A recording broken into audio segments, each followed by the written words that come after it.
Welcome to Crime Documentary, the channel that uncovers the darkest truths hidden behind ordinary faces.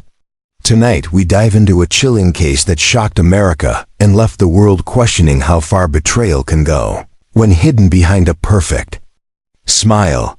It is the story of a man who seemed to have it all: a loving wife, 2 beautiful daughters, and the American dream. But dreams can turn into nightmares.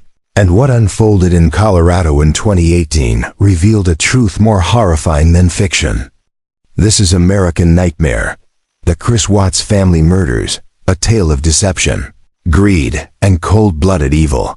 Asterisk under the quiet skies of Frederick, Colorado, a small town wrapped in stillness and the illusion of safety. The lives of Shanann, Bella, and Celeste Watts seemed picture-perfect from the outside. Social media told the story of a happy family, a loving couple, and a devoted father who played with his daughters and smiled proudly beside his wife. Shanann, full of life and energy, often shared glimpses of her world online. She was vibrant, ambitious, and always speaking about the love she felt for Chris, her husband, and the beautiful family they were building together. To outsiders, it looked like the American dream was unfolding within their home. Yet beneath that carefully presented surface, shadows were quietly forming. Shadows no one could yet see, but that would soon expose a nightmare beyond imagination. That August morning in 2018 began like any other, but something was different. Something was wrong. Shanann had just returned home from a business trip in the middle of the night, and by the following day, she was gone. Her friends grew uneasy almost immediately. Shanann was known for being attentive, responsible, and punctual, especially with her doctor's appointments.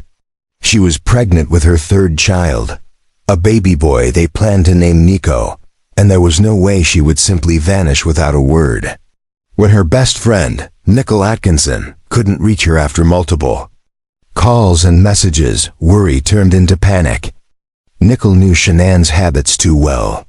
Silence was not like her. Without hesitation, she drove to the Watts home to check on her friend, unaware of the horrifying truth that lay just beyond the closed doors. As Nicole approached the house, something about the stillness felt off. No one answered the door despite her repeated knocks, and Shanann's car sat parked in the garage, a detail that deepened her concern. Why would her car be there but not her? The house seemed silent, void of life, and every unanswered call sent chills through Nicole's body. Trusting her instincts, she quickly alerted the police, urging them to perform a welfare check. Officers soon arrived at the suburban home, and together with Nicole, they entered the seemingly ordinary family residence. Inside they found no immediate signs of struggle, but an unsettling emptiness lingered in the air.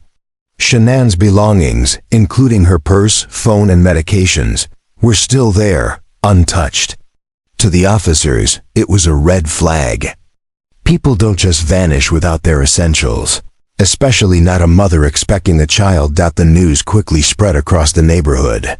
Friends, family, and neighbors began gathering outside, whispering about the mystery unfolding in their small town. To many, Chris Watts appeared as the worried husband and father, pacing in quiet disbelief. Cameras soon arrived, capturing his calm demeanor as he pleaded for his wife and children to return. Standing on his porch, he spoke, carefully, choosing words that seemed rehearsed. "Shanann, Bella, Celeste, if you're out there, come back. This house is not the same without you," he said, his face controlled, his voice steady. But something about the way he carried himself sparked suspicion in those who were watching closely. His lack of genuine emotion, his strangely composed manner, and his failure to display the raw panic one might expect from a man who had just lost his family. It didn't sit right.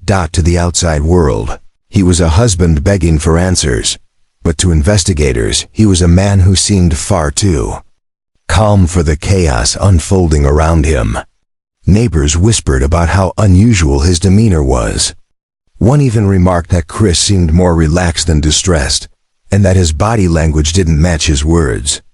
But still, no one could have guessed the depth of the truth that was yet to come. The facade of a loving father was cracking. But no one yet knew that beneath that mask was a man who had already committed the unthinkable. Investigators began piecing together the puzzle, starting with the last known movements of Shanann. They tracked her return flight, confirmed with her friends that she had made it home safely, and followed the timeline to the morning she disappeared.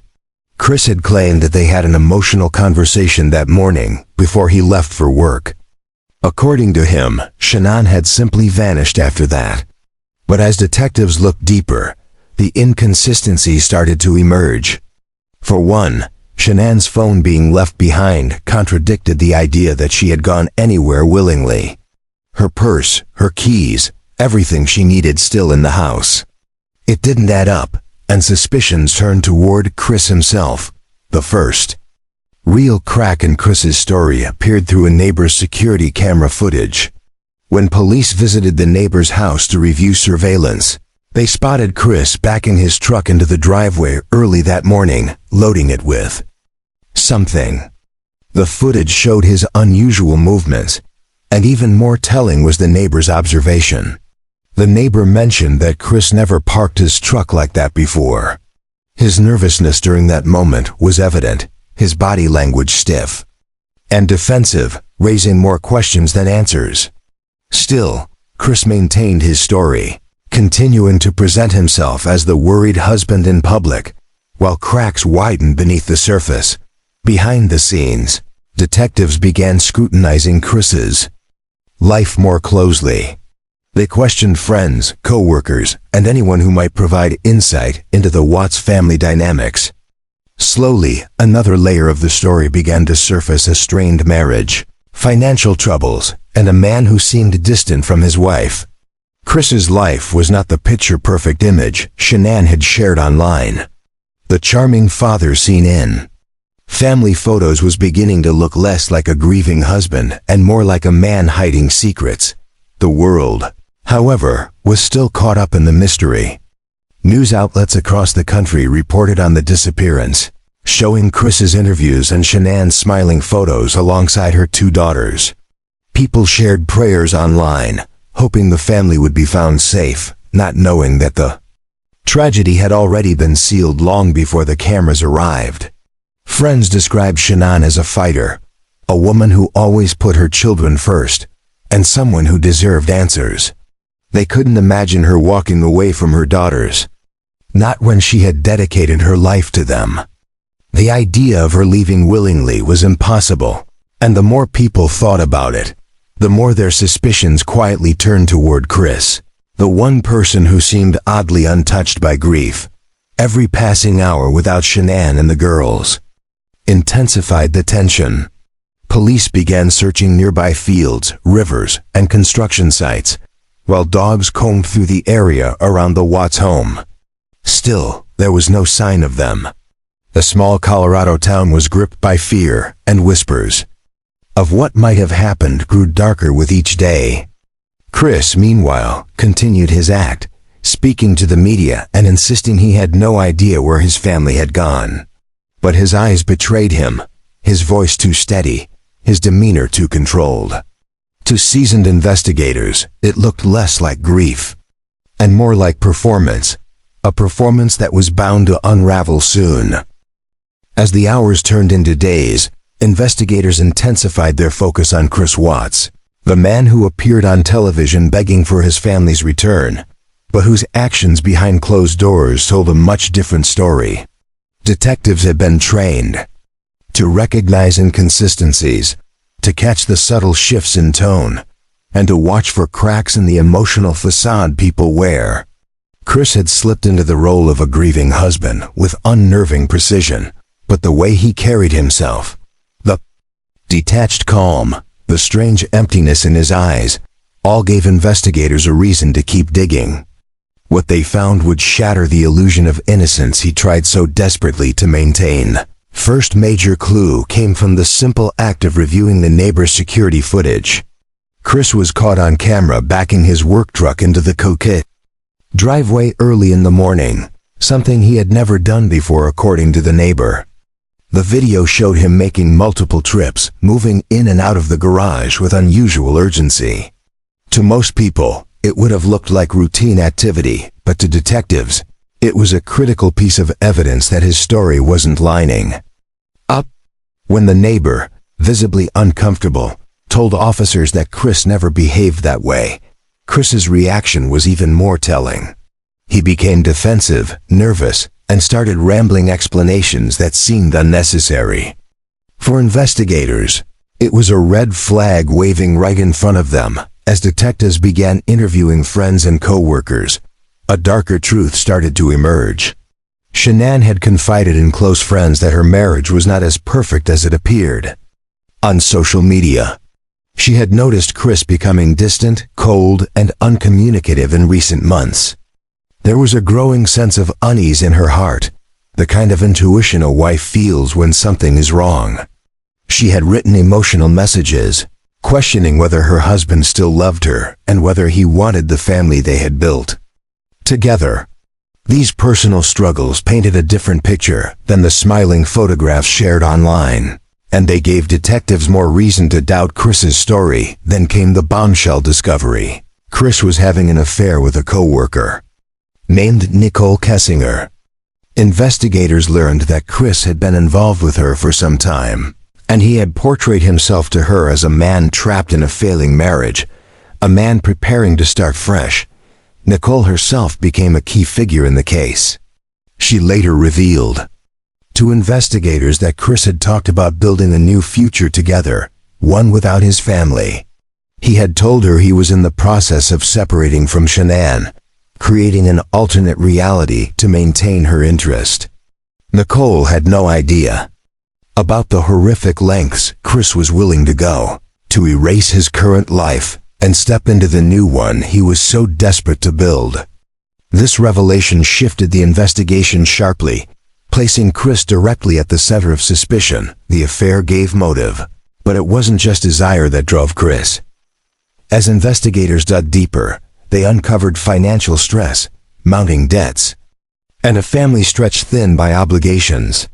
Chris and Shanann were not living the effortless dream their pictures suggested. Behind closed doors, arguments brewed, and Chris, already emotionally detached, seemed unwilling to face the responsibilities of a growing family. To detectives, it became clear Chris was motivated by both desire and desperation. He didn't just want freedom, he wanted escape from his wife, his children, his financial burdens, and the life he no longer wanted to live. It was a chilling realization, one that turned the investigation from a missing persons case into a suspected homicide. Meanwhile, Chris continued to present himself as cooperative, but the cracks were widening. Detectives noted how he never seemed genuinely distressed, how he rarely asked about search efforts, and how his answers during questioning often felt rehearsed. His behavior was mechanical, as though he was sticking to a script he had memorized, but one that didn't quite fit the reality around him. During one polygraph test, his carefully constructed mask finally began to slip. The examiner, after analyzing his responses, looked Chris in the eyes and told him bluntly that he had failed. The words hit with the force of truth, stripping away the last pieces of his performance. From that moment, Chris could no longer hide behind his lies, and the walls began to close and the psychological pressure intensified. Detectives knew that when suspects are trapped by evidence, their own minds often become their greatest enemy. They confronted Chris with the facts, with the contradictions in his story, and with the growing pile of evidence against him. At first, he tried to resist, clinging to his lies, but under relentless questioning, his composure began to crack.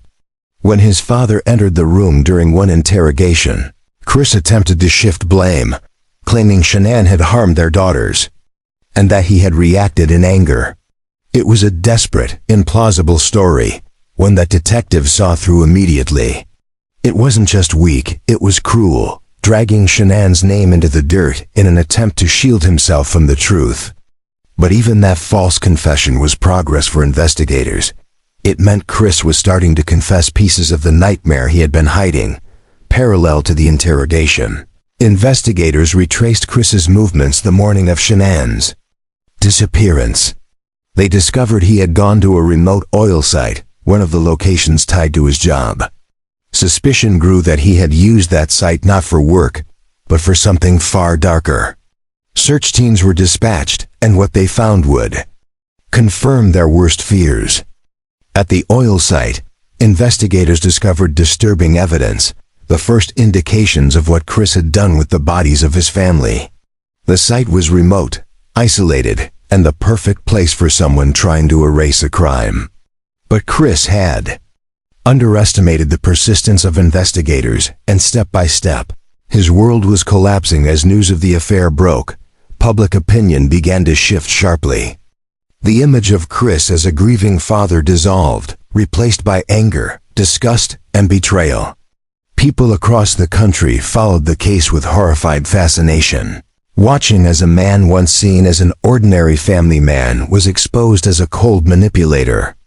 Shanann's friends and family, who had once trusted Chris, now looked at him as a monster, someone capable of betrayal so deep it defied comprehension. Nicole Kessinger, horrified by what she had learned, cooperated fully with investigators, sharing messages and phone records that painted a chilling picture of Chris's double life. The evidence was stacking, the lies were unraveling, and the truth was closing in like a vice. The FBI, local police, and state investigators worked tirelessly to piece together every detail. They analyzed Chris's phone records, mapping his calls, his texts, his movements.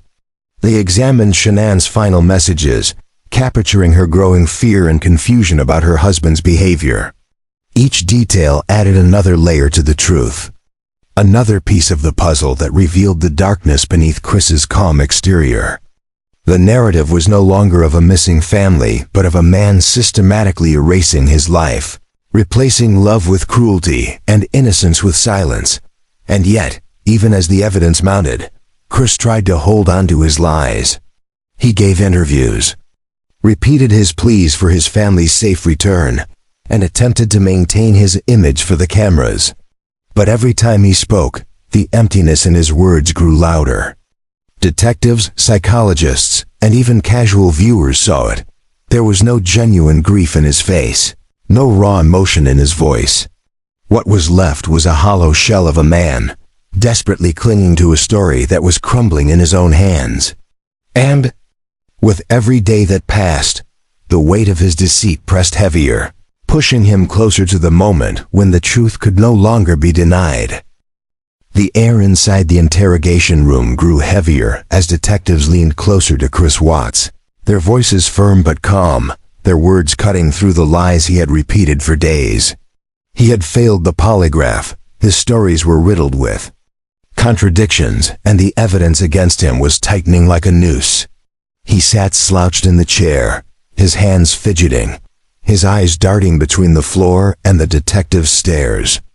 His father had been brought in to comfort him, to break the silence that detectives knew he could no longer endure. When Chris finally opened his mouth, the words that came out did not carry truth, but another cruel distortion. He claimed Shanann had hurt their daughters, Bella and Celeste, and that in a fit of rage, he had reacted against her. It was a desperate attempt to shift blame, a final attempt to shield himself from the full weight of his own actions. But the detectives had seen this tactic before, and they were ready.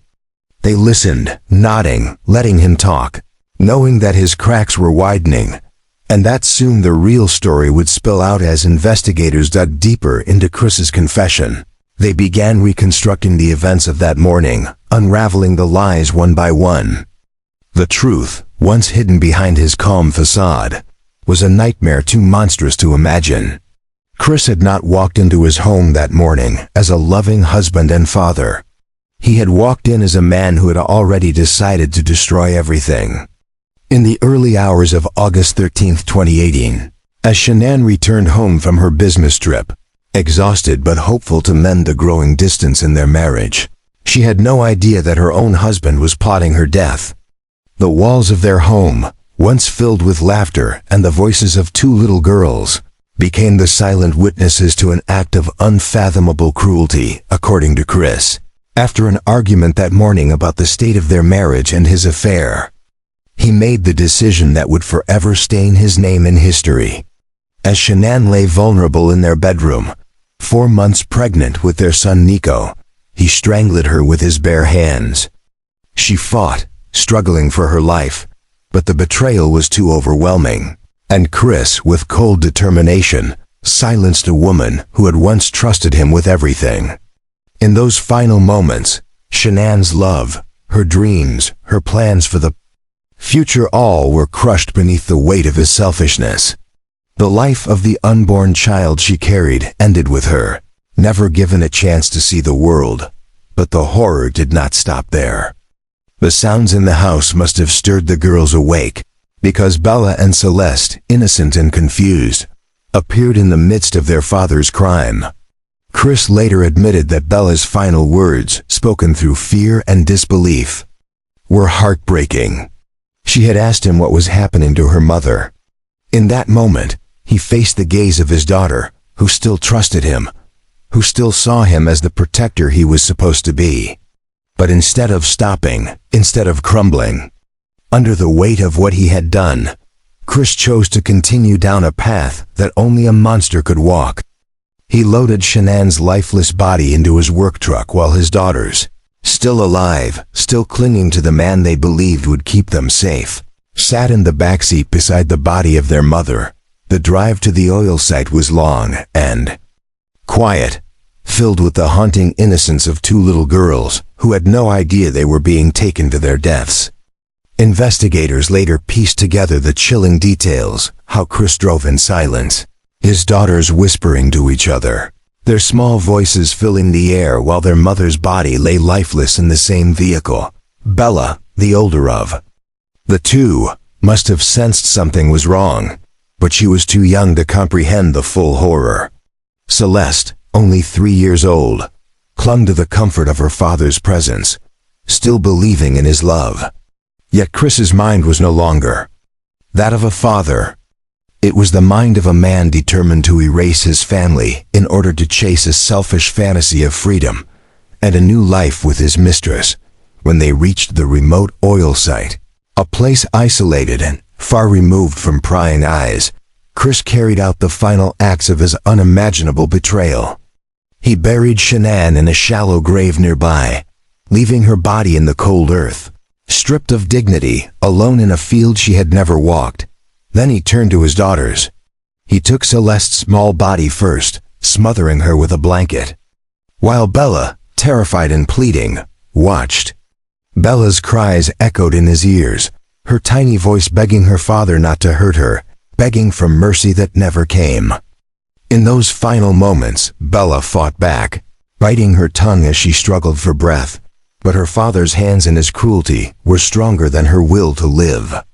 When it was done, Chris lowered their small bodies into separate oil tanks, sealing them in the dark, toxic liquid, as if trying to erase their existence entirely. The brutality of the act stunned even seasoned investigators, men and women who had seen death countless times before. To imagine a father doing this to his own children was almost beyond comprehension back at the police department. The details of Chris's confession sent waves of shock through everyone who heard them. Detectives listened in disbelief as he recounted his actions, his words chillingly flat, void of the emotion one would expect from someone describing the murder of their family. It was not the confession of a broken man racked with guilt. It was the confession of someone who had disconnected from humanity, someone who valued his desires over the lives of the people who loved him most. Each detail painted him not as a man who snapped in the heat of passion, but as someone who made cold, deliberate choices, step by step, until there was nothing left but silence and death. News of the confession spread quickly. The world, already captivated by the case, now sat in collective horror as the truth came out. The public had watched Chris's interviews, had seen him beg for his family's safe return, and now realized those pleas had been a performance. A cruel act of deception from a man who knew all along that his family would never come home. Outrage boiled over. Social media filled with condemnation, disbelief, and grief for Shanann, Bella, Celeste, and unborn baby Nico. People could not reconcile the smiling family photos with the monstrous acts that had taken place behind closed doors. The betrayal was too deep, the violence too personal, and the story too heartbreaking to forget. The discovery of the bodies confirmed everything. Search teams recovered Shanann's remains from the shallow grave, while Bella and Celeste were pulled from the oil tanks, their small bodies a haunting reminder of innocence destroyed. Even the most experienced officers were shaken to their core, their voices trembling as they described the scene. The oil had hidden the children, but not from justice. The evidence was overwhelming, undeniable, and the world now knew the full truth of what Chris Watts had done. There was no redemption left for him, no way to explain away the choices he had made. The story that had begun as a missing persons case had now become one of the most chilling family murders in American history. In court, as the charges were read and the details laid out, the reality of Chris's actions became etched into history. The man who once posed as the perfect husband and father was now revealed as a murderer, a manipulator, and a coward. The betrayal cut deepest for those who had known Shanann, who had trusted Chris, who had believed in the image of their family. Friends and family members wept as they listened to the account of Shanann's final moments and the desperate cries of Bella and Celeste. The courtroom carried a weight that could not be lifted, a sorrow too heavy to put into words. The brutality of Chris Watts's crimes shocked even hardened prosecutors, who described his actions as among the most callous and cruel they had ever encountered. He had not acted in a moment of madness, but had carried out a series of choices that culminated in the destruction of his family. And while he would eventually be sentenced to multiple life terms, the weight of his crimes could never be measured in years.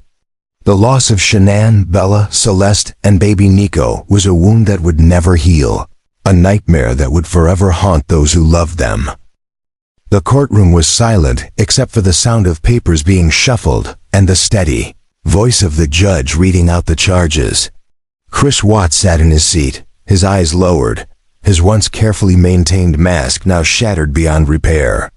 There was no smile left, no empty pleas for his family's return, no facade of innocence. The world now knew him for what he was, and the evidence surrounding his actions left no room for doubt. The prosecutors painted the picture clearly: a man who chose selfish desire over love, who murdered his pregnant wife and 2 little girls to chase a fantasy life with another woman.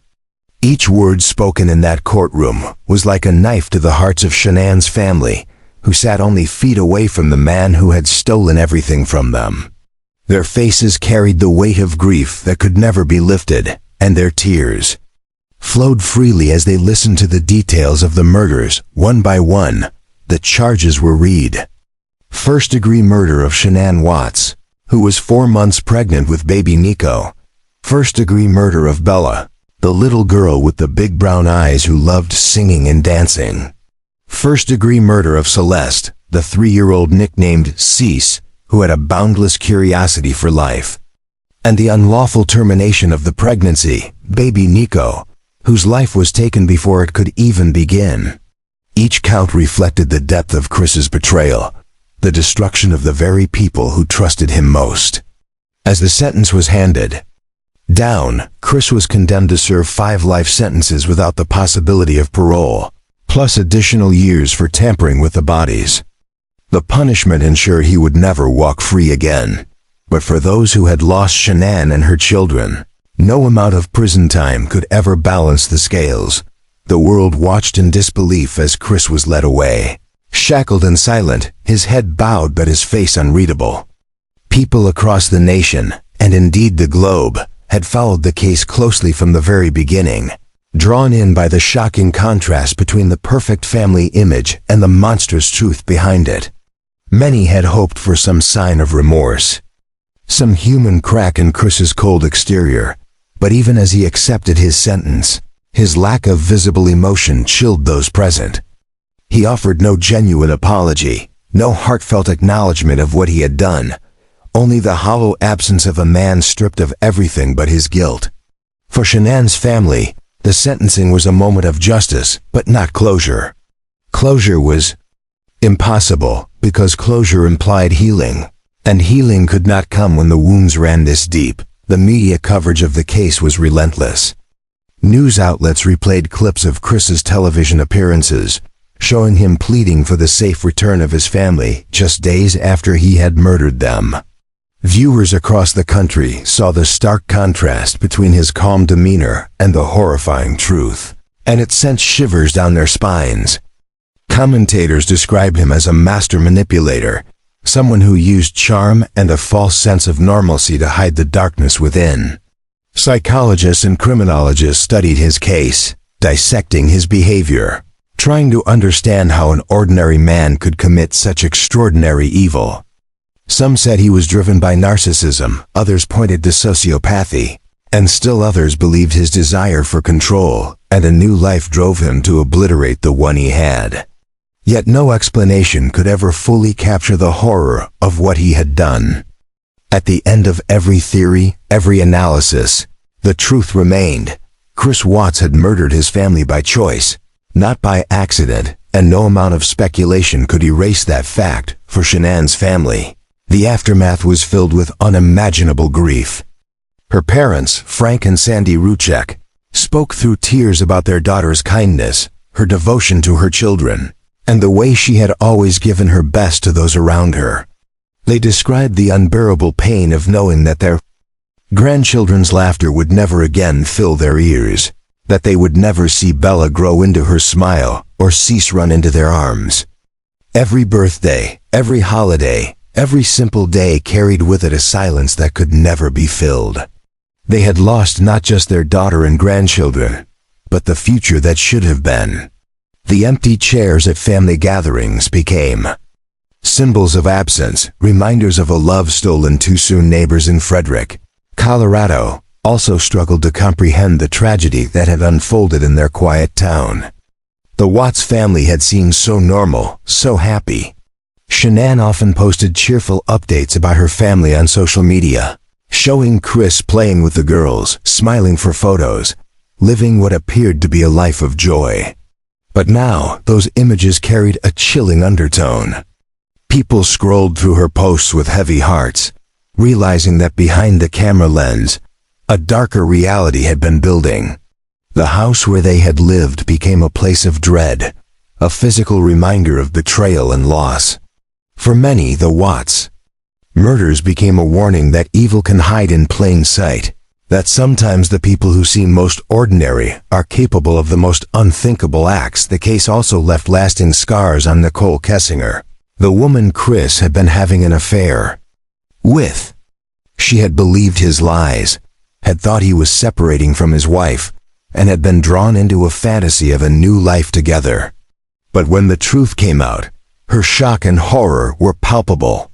She cooperated fully with investigators, handing over text messages and phone records that helped build the timeline of Chris's double life.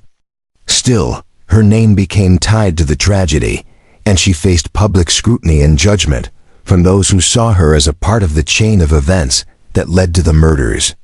For Nicole, the relationship that had once seemed like the promise of something new became a permanent mark of darkness in her life. As time passed, the story of the Watts family murders continued to echo across documentaries, books, and films.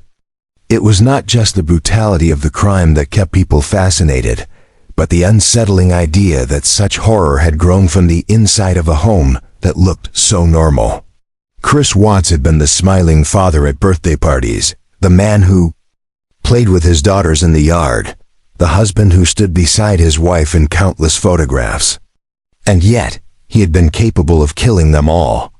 That contradiction disturbed people deeply, making the case one of the most infamous family murders in American history. Inside prison, Chris adjusted to his new reality. Stripped of freedom, stripped of family, stripped of the image he had worked so hard to maintain, he became just another inmate, a number in a system that would never release him. Reports emerged that he spent his days reading the Bible, praying, and claiming he had found God. To some, it was an attempt at redemption, but to many others, it was hollow, too little and far too late. His newfound faith could not erase the lives he had taken, nor could it undo the terror his children must have felt in their final moments. For the public, his prison sentence was justice, but not satisfaction. Justice meant accountability, but it did not bring back Shanann, Bella, Celeste, or Nico. Their voices were gone forever, silenced by the man who was supposed to protect them. In the end, the case of Chris Watts left behind more than just shock. It left lessons etched in sorrow. It revealed how deception can hide behind smiles, how darkness can lurk beneath ordinary lives, and how the pursuit of selfish desires can destroy everything in its path. The Watts murders became a chilling reminder that evil is not always a stranger in the shadows. It can be the person you trust most, the one you share your life with, the one who smiles at you across the dinner table. For Shanann's family, for her friends, and for the countless people around the world who followed the story, the pain never faded. It became a scar, a reminder of the fragility of life and the cruelty that sometimes walks among us. As the years pass, the names Shanann, Bella, Celeste, and Nico remain etched into memory. Their story is told not just as a crime but as a warning, a tragedy, and a call never to ignore the quiet signs of trouble behind perfect facades. The house where they once lived stands as a reminder, the photos of their smiles preserved in time as symbols of love stolen too soon. And Chris Watts, forever marked as a murderer, lives out his days behind prison walls, a man stripped of everything, remembered not as a father or husband, but as the monster who turned the American dream into an American nightmare. Because in the end, no matter how much he tried to hide, no matter how calm his face appeared on camera, the truth always finds a way to rise to the surface. And the truth about Chris Watts is now carved into history forever. The man who destroyed his own family in the pursuit of freedom, leaving behind only silence, sorrow, and a haunting reminder that sometimes the greatest danger comes from the person who promises to love you the most.